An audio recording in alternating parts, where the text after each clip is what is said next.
please stop, including any of you watching from home or on the webcast.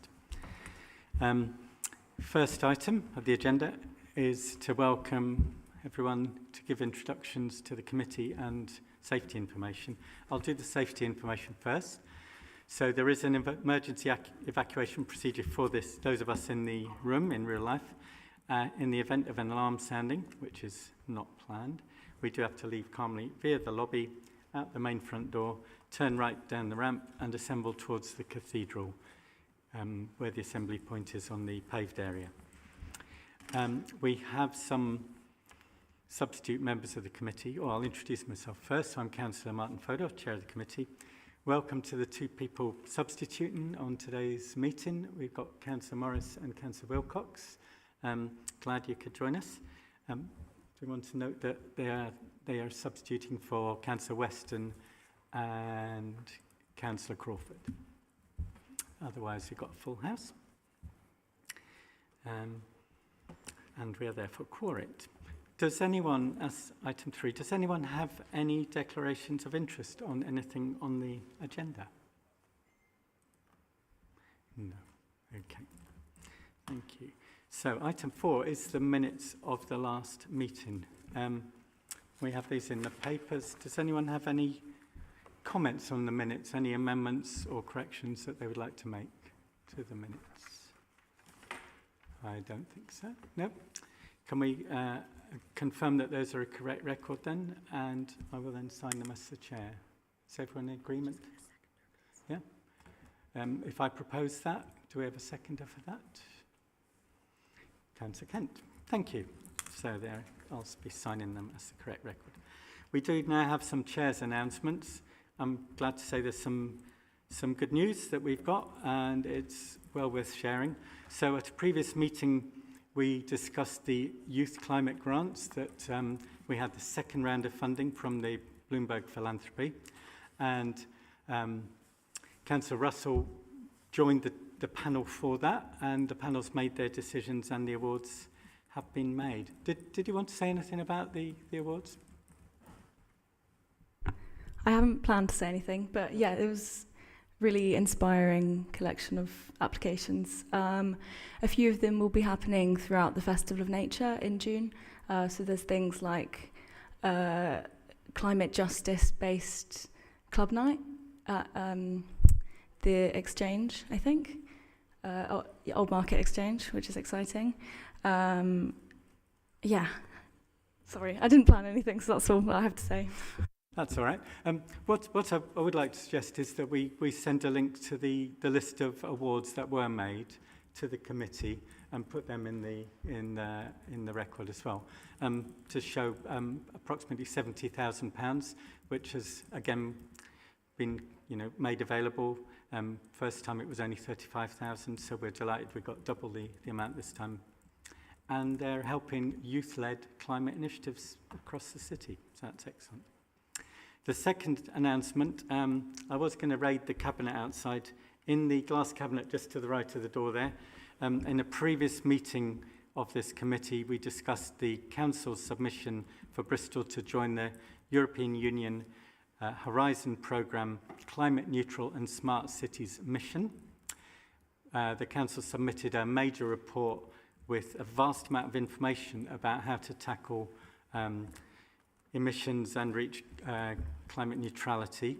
That was described as exemplary by the Commission. I saw the letter they sent back, which was excellent news. And in the cabinet just outside is a sort of metal plaque saying we've been awarded the EU Mission Cities label. So that is there. We join about 70 other cities, up to 100 in all, if the others all get their mission label as well. The important thing is not that we have a label, it's that we are now in a very select club of cities in Europe who have access to, we hope, substantial amounts of finance for climate projects. And by being in that project, in the Horizon programme, we hope to have access to a mixture of public and private finance, and that should help climate initiatives in Bristol. and it means we have a list of a substantial number of projects that partners have helped us put together to show that.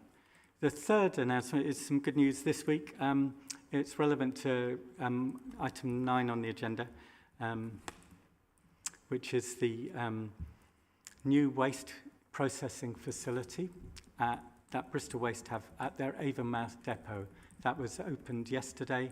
It substantially increases their capacity to process mixed and separated recyclables from homes and businesses, so it can earn them business income, as well as most importantly, make collections, particularly in the north of the city, more reliable by having extra capacity to reduce queuing at the Albert Road depot, where the capacity has been full, really, and trucks have been waiting to offload recyclables before they can return to complete their rounds.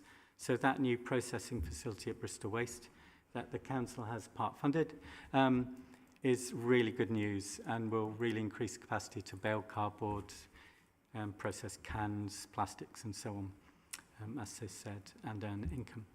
And then finally, I'm really pleased to see one of the products of the Community Climate Action Programme, which Councillor Tate will know about.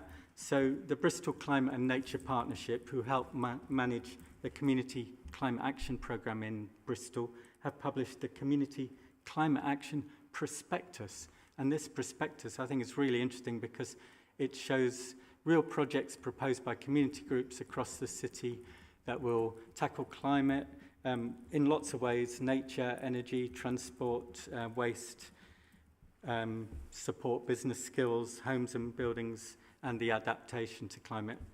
And this prospectus could be a funding opportunity for those groups. And I'm going to commend it to businesses and other partners in the city who might like to pick up on the projects and become a supporter, sponsor, or partner of them. There are copies available, are there? Yep, we have some copies. Are they at the exit? They will be available in the lobby. Thank you very much. But I think it's really interesting, and it shows that climate projects have many additional benefits: social benefits, community benefits, skills, and so on.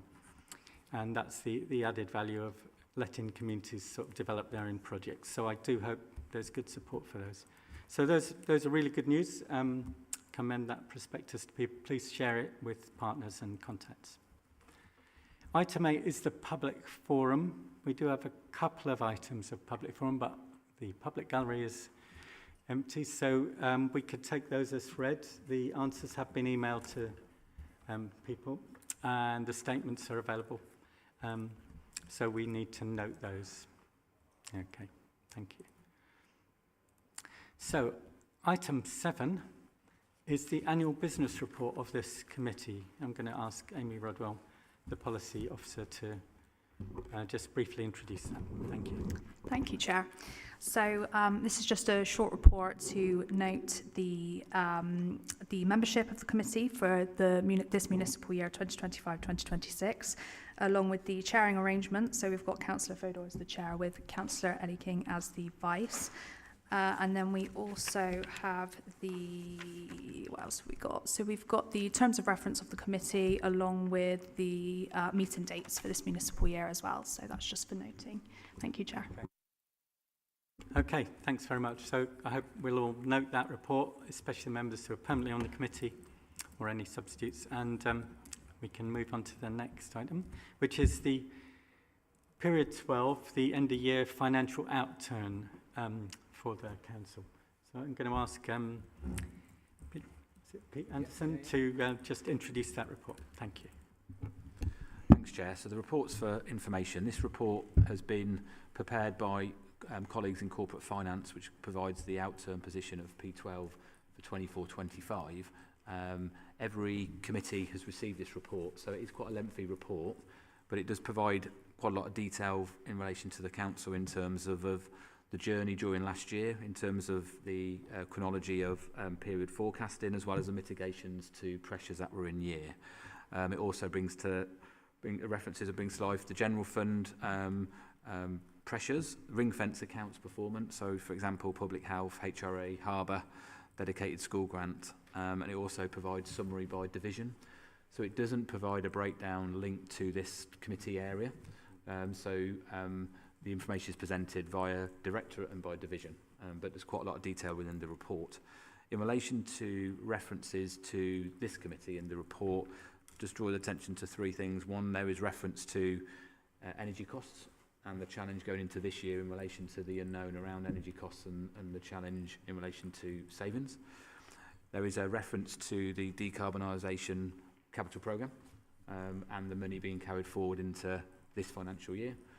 And there is reference to Bristol Waste Company in relation to the two loans that the company currently has, one related to fleet payback, as well as the Avonmouth 2, which, Chair, you mentioned earlier around the opening of. So those were the three areas I wanted to draw out linked to this committee.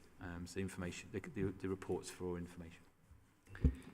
Okay, recognising that's for information, does anyone have any queries, hopefully relevant to this, most relevant to this committee?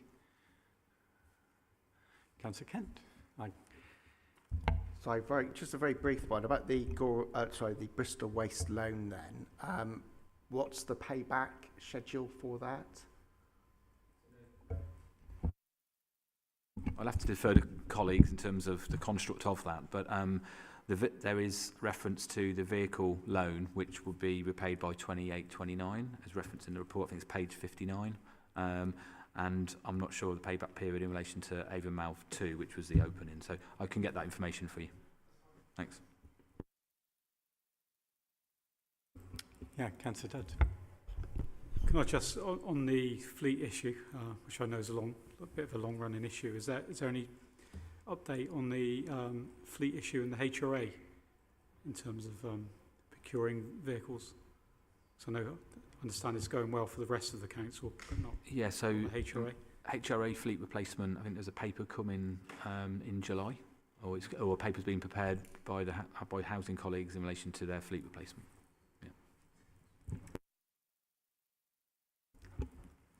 Thanks. If there are no other questions, I just sort of comment that the fact we've got a generic report, I understand the reasons why, because it's taken a lot of time to prepare and it goes around all the committees.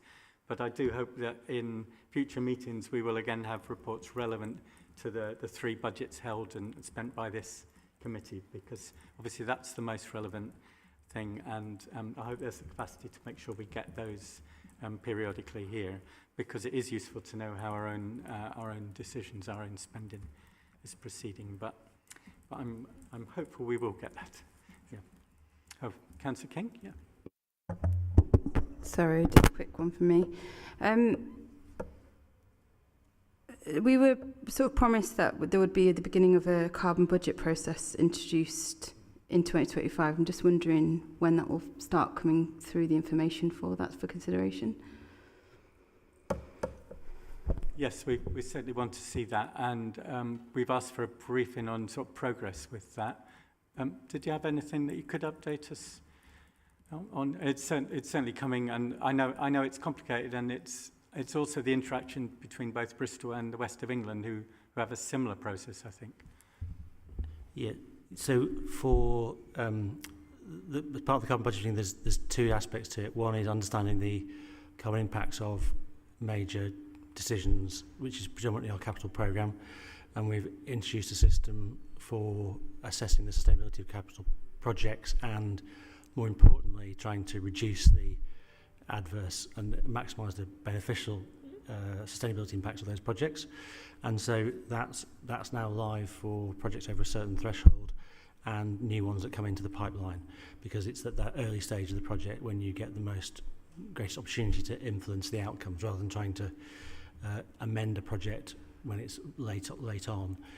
So that's already in place, and then there's been further, as Councillor Fodor mentioned, there's further discussions about how the wider aspirations of carbon budgeting can be achieved in a way that's impactful without generating a whole industry of number crunching.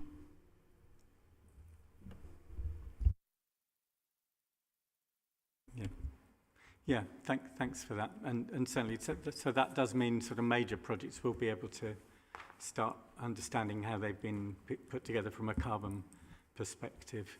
But yeah, the whole council carbon budget will be a much more complex process, and yeah, has all sorts of consequences, doesn't it? Okay, thank you for that. So that finance report is just to note, if there's no more questions. We can move on to agenda item 9, which is important because it's the update on waste services and the reliability of those waste services. And if you recall, in September last year, we had a previous report which tried to come clean really about the reliability issues that we inherited and that have taken a long time to put right. But it's an opportunity to discuss this now to see how performance of both recycling and waste collections have been going. So over to Ken Lawson for that. Would you like to take us through some of the key things that have changed and what's been done to improve reliability and sort of obviously the remaining sort of concerns that could affect services? So I suppose, as Martin said, this report is an update from September, which and we've tried to flow the information through from September to now, or as near to now as we can. And I suppose there's 3 points to draw out from the paper. One, that performance has improved, and there are graphs to show that it has significantly improved since Christmas.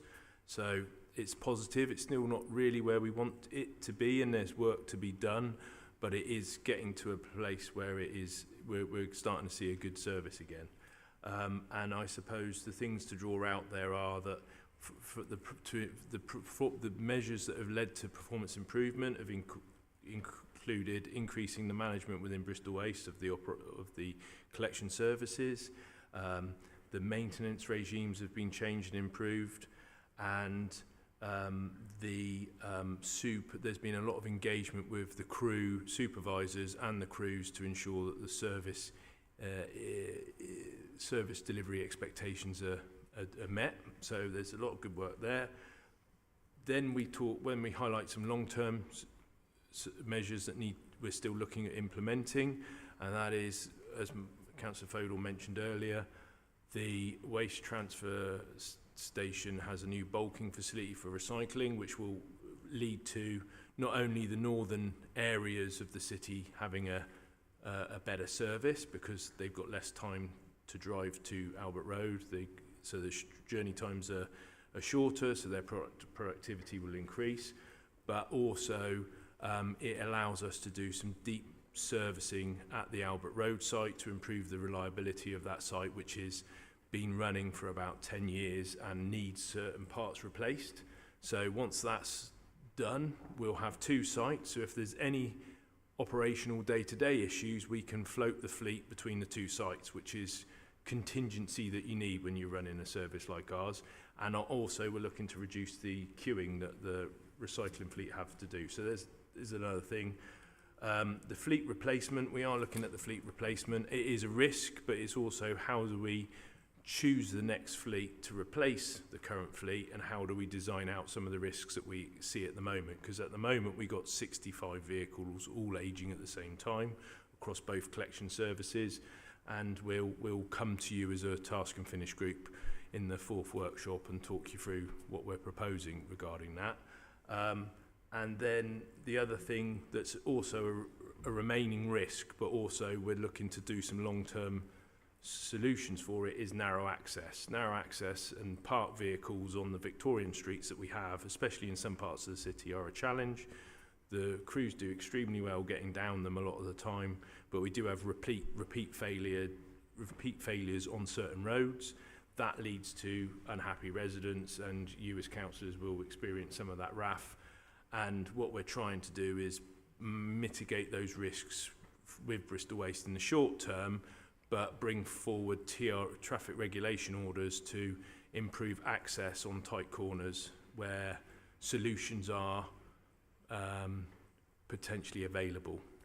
And we'll bring forward that as a lump group of the worst affected roads and propose that as one bit. But because traffic regulation orders take a while, it takes about a year to get the legal things in place. So that's a long-term risk, but it's also a solution that we're working on. So I think that's an update. Thanks very much, Ken. And I think one thing we need to do is acknowledge the immense efforts and the pressures there have been on both Bristol Waste and all their crews and their management, on yourself and the client side, managing the contract counsellors who have had the complaints, customer contact centre staff who get the calls. So it's been an immense effort, and the actions that you've summarised to improve performance are really impressive. But we need more. We know we need more, and the issues for long-term improvement are really important, and we're going to have to focus on those now to make sure the service is as reliable as it should be going forward. But it's certainly improved immensely, and I know that from my own caseload of drop roads and missed collections. So does anyone have questions? Okay, so Councillor Dudd and then Councillor Kent. Yeah, thanks for the update, Ken. And I know it's not scientific, but I've not received a complaint for a while now. Whereas previously I was getting whereas like previously, without fail, it was every week I was getting complaints. Not just one, it was several every week about missed collections in Southmead on a Friday. So I think that was the most, obviously the northern part of the city, and probably the worst day for complaints, wasn't it, Friday? So yes, I know it's not scientific, but it must have improved if I'm not getting any complaints. Yeah, just on that traffic regulation order, because it's obviously an important thing to how we run probably the most important service, or one of the most important service. Is there a way of getting that done quicker, given that the impact that could have on improving the services? So it sounds like something that should be given a bit of priority with the TRO team, really. I'm not an expert on it, to be honest. I know there is a process we have to follow, because a lot of it is about the legals. What we're going to try and do, because each one, if they were handled individually, the cost would add up. We're trying to bolt them together. I'll take it away and I will come back to you. Can I make a suggestion? Because we have asked, and everyone who's complained about particular roads, recurrent, this road is too narrow, the corners aren't protected, they get blocked all the time. We need to compile that list as soon as possible to put it into the TRO, because what's in that advert, that's a legal advert, has to be the complete list. So maybe we should, in fact, make sure that every councillor is asked if there are any known blockages that cause access issues, recurrent ones. So just to clarify, I got your permission to email Matter, and okay, no problems. I'll do that. I'll ask of any known access issues for which cause problems for collections. Okay, no problem. And the actual thing that TRO, the traffic regulation order, will do will be find corners where there are either ineffective or missing double yellow lines, basically. It's an advert to say, we plan to put double yellow lines around this corner. And I've got quite a lot of roads that I've already sort of fed in where there literally aren't any. And there are others where they're unenforceable because the legal status of them was lost or so it's about reinforcing that protection of corners in order to make sure trucks can get around it, and that affects emergency vehicles, deliveries, and our own services.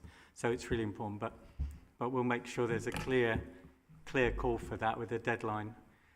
But I know there's a list being drawn up, and we've fed them in, and certainly if you know of any in your ward where it's a recurrent access issue, now's the time to get that on the list. Thanks. Councillor Kent. Thanks. I mean, firstly, well done to you and Bristol Waste for getting a grip of this and reducing down the amount of drop roads and improving the collections for the city. As you say, there is still more to be done, and we obviously want to get that drop roads down to as close to zero as possible. I just wanted to check, because we got, and I got to say, I really love the graphs, I really love the figures, that's sort of my sort of thing. I just want to check, regarding drop roads, when we're looking at them across the city, do those roughly match then reported missed bin collections? Because obviously the two are slightly different things. So drop roads don't match missed collections. If a road's been dropped, there's a gate that stops residents being able to report a missed collection. because by fact it being dropped, the crew know they need to service it. So what they don't want is them to go back to it and then have a miscollection which relates to the day before, but it comes in after they've done it that day. It leads to inefficiencies and doubling back and creating unnecessary work. So there's a gate that stops miscollections being reported when a drop road's being reported.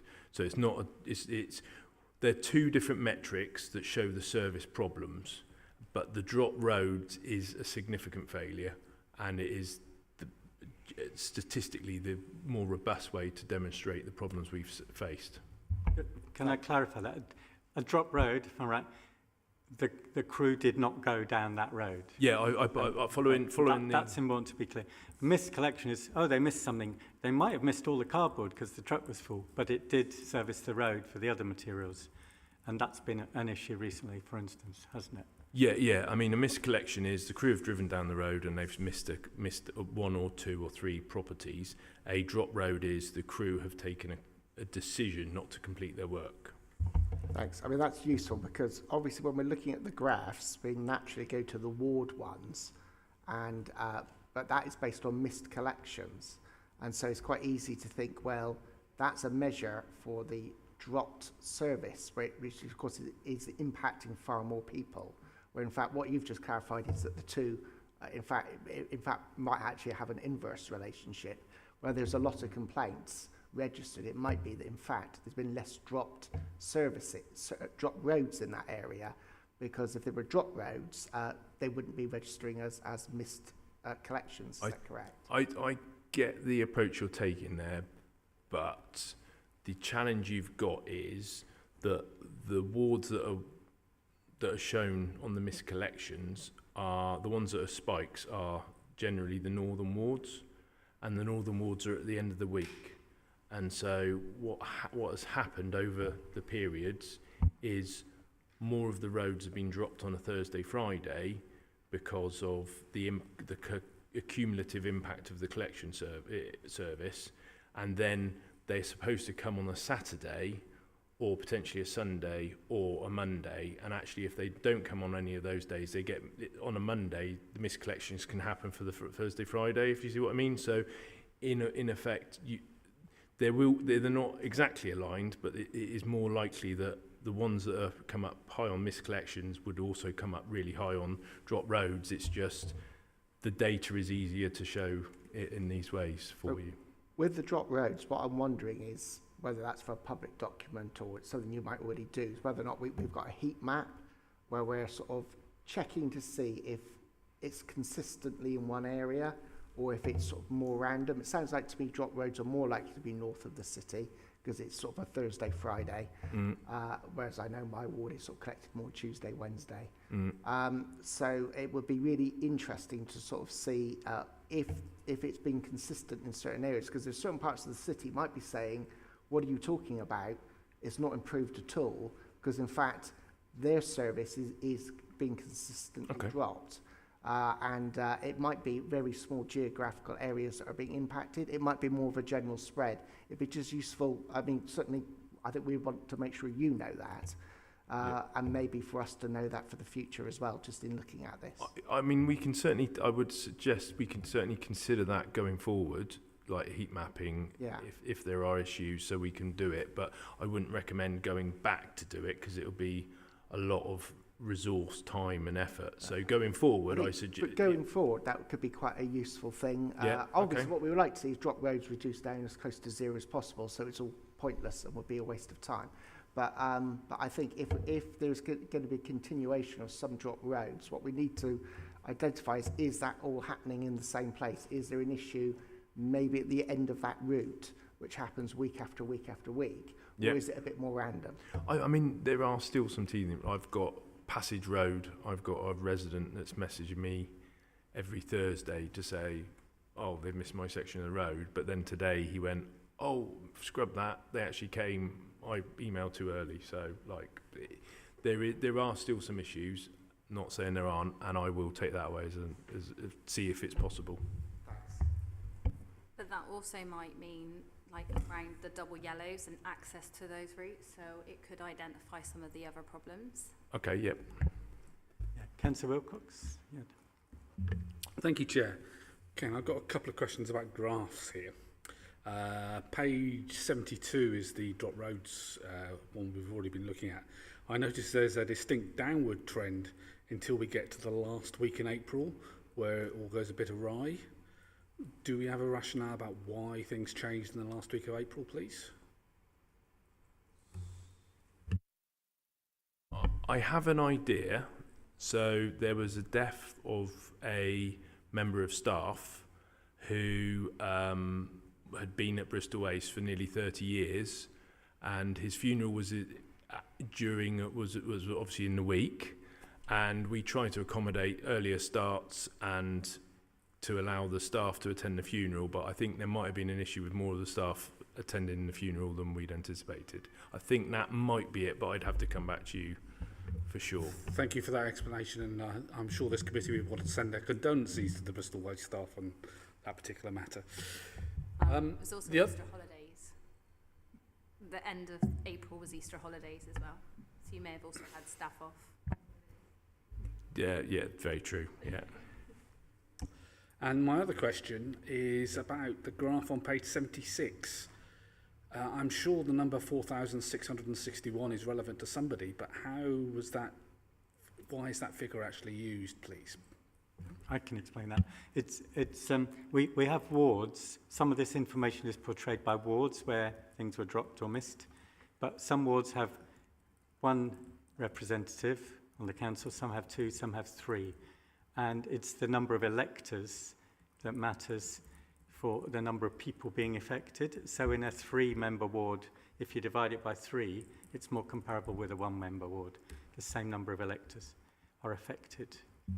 Thank you for that clarification.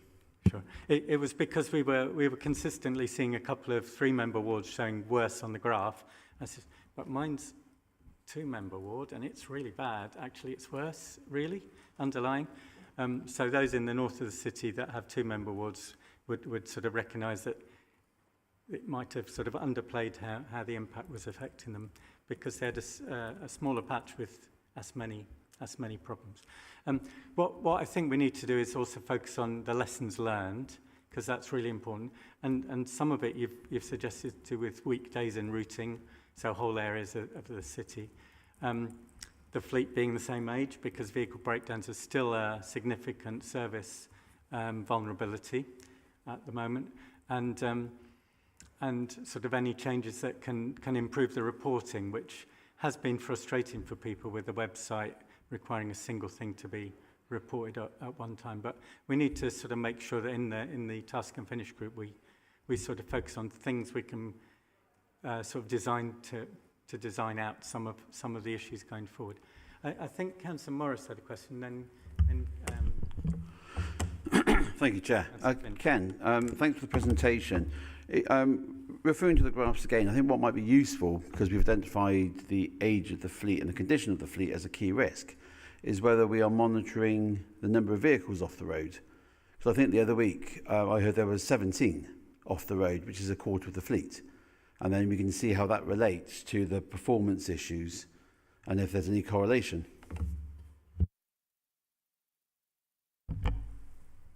I mean, we do have reporting from Bristol Waste on the number of vehicles off the road. I haven't incorporated that into this because I was just trying to focus in on the holistic, not the detail. And like, if you go to the drop roads trending list, for example, if you see the spikes in March, a lot of that was to do with maintenance issues. So there are little spikes where there's been maintenance issues.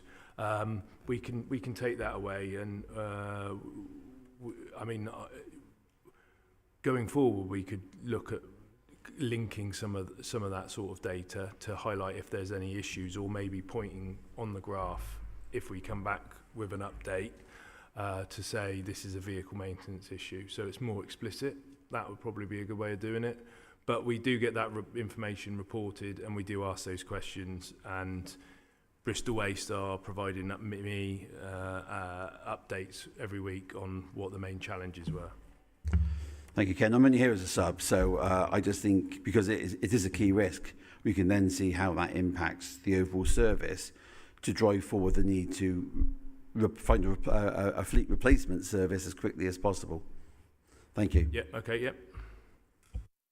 Sure. Councillor Finch, you had a question. Thank you. Yeah, thank you for the report. It's really promising, I think, that things are improving. And yeah, also really exciting about the Avonmouth facility opening up, and obviously hopeful that that will, you know, improve things further still. With the issue of the trucks queuing, obviously the Avonmouth facility will hopefully help with that. I think I've mentioned this before, and I'm sure that you said it's been looked into, but just in case, I wondered if, in case it still is an issue, like the trucks queuing up to be able to offload the recycling around lunchtime, has it been looked into whether the different crews could be staggered more, so some start earlier and some start later, and therefore they don't all fill up at the same time and need to go back at the same time? So it was looked into. We do have an earlier start than we used to 3 or 4 years ago, because they start at 6 rather than 6:37. I will come back to you or a committee with a bit of an update on, are they implementing a staggered start, and if they're not, we can certainly have that conversation. Sorry, you did mention that at the last committee. Sure. Councillor King. Yeah. Thanks very much for the update. I share everyone else's supportive comments that it's really welcome to see the improvements made, and thanks to the team and all involved. I just wanted to ask about food recycling. We know that's one of our biggest challenges, and if we feel there's been any particular progress made on that, particularly on the roads that aren't yet serviced, and how we're taking action on that, and what progress is going to be made. Right, okay, so if the roads that aren't serviced, I take it we would say they're probably the arterial routes, the city centre, flats above shops. We do have the non-standard, we do have funding from DEFRA. We got some capital funding from DEFRA to implement a food waste collection service, which will be will incorporate into a new recycling service for what we are calling non-standards, or those tight space properties, mixed use, city centre, which are low level, so they're not a communal collection, but they're more of a distinct collection. We think there's about 8,000 of them, and we're going to implement a collection service before April next year, or have it implemented during April next year, which is to meet the requirements from DEFRA, which is food waste collections across the board. So that's our aim. I've tasked Bristol Waste to go away and come back with a solution, because we also want to design out the waste issues we have at the same time. So why do one thing? You want to do it all. So we're looking at how we could collect black bag waste, how we could collect the recycling in a more simplified way, and how we could collect the food waste, and we don't have containers or bins or seagulls ripping stuff out and creating more litter. So we're looking to come up forward with a proposal. Part of that will come through in one of the workshops or an early iteration, and then we'll work through it during the year and propose something.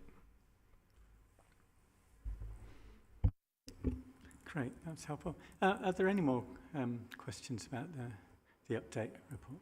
Okay. Well, thanks again, Ken, for presenting it. It's really important we do kind of sort of show that we're recognising issues, that we're tackling them, that we're seeing the short-term things that can solve them, and most importantly, we've got some of these sort of longer-term ways of designing out and solving problems so that there's less of a reliability sort of impact in the future. And I'm hopeful we'll be able to continue to improve the service. It's such an important one. And thanks to everyone who's played a really important part in tackling it, because I know that the pressure has been relentless, and our residents obviously feel it, the staff must have felt it, you must have felt it, and our caseload has shown the improvement, as Councillor Dudd sort of mentioned. So thanks very much. It's been a long journey because it's taken about 18 months since the first rerouting made things start going wrong in my ward, for sure. And so we're finally seeing the improvements. So that's an important lesson in sort of paying the right budget for the right service, I think, apart from anything else. So we're going to move on, but we have an exempt item coming up, and I have to read out the statement to say we're excluding press and public, and that includes the webcast, I'm afraid. The resolution is that under section 100 brackets A brackets 4 of the Local Government Act 1972, the public be excluded from the meeting for the following item of business on the grounds that it involves the likely disclosure of exempt information as defined in paragraph 3 of Schedule 12A of the Act. So I'm proposing that. I ask for a seconder to enable us to go into exempt session. Do we have one? Councillor Wilcox, thank you. So we have that proposal. Do the committee agree that we move into exempt session? Agreed. So I mostly agree, Chair, but can I just have a quick point of order? Because I brought this up at the last meeting I was in which, whilst I appreciate there's information there that's sensitive and needs to be kept confidential, it's not ideal to be having items put on agendas without any indication of what they entail, because I think it is, you know, people need to understand what it is we're discussing, even if they can't understand any of the situations. And sometimes it could be a negative thing or perceived to be negative. Sometimes it could be perceived to be positive. But like that there is zero information, I just don't think it's great in terms of like the transparency that we should be trying to adhere to. And I made that point in our meeting last week. So it's just a bit disappointing that we weren't able to give some indication as to what it is, just in order to support the public and their ability to engage with the council. Thanks. Yeah, thanks for raising that. I was actually going to say that at the end. It's a particular item where there's an embargo, where if we make an announcement, we really upset a funder. It should be good news, but it's not yet confirmed. And hopefully we'll bring valuable funds to the city that we're hoping to win, but the funder has not yet opened the embargo or made the announcement. You had a comment, Councillor Finch? Yeah. Yeah, I guess just I can understand that. I wonder if can we say now that the minutes will be made public once the embargo is lifted, just sort of to reassure people that it will become public, even though it can't be right now. That's a really helpful point. Thank you. Yeah. So within we hope days, this will be a public sort of piece of news. We'll be able to spread the word, and it can be then put in the minutes that while it was exempt at the time, it's now public. And yeah, I'd like to find a form of words that allows us to say something about an item without saying we're giving away, something that is confidential or sensitive. With that in mind, and I think we're all agreed in that, we want it to be transparent. We want to share the news when it's good news and sort of have reasons to understand why we can't share information. Do we have agreement to move into exempt session? Yeah. Okay, I'll take that as majority nod. So we will be closing the meeting at this point. Thank you.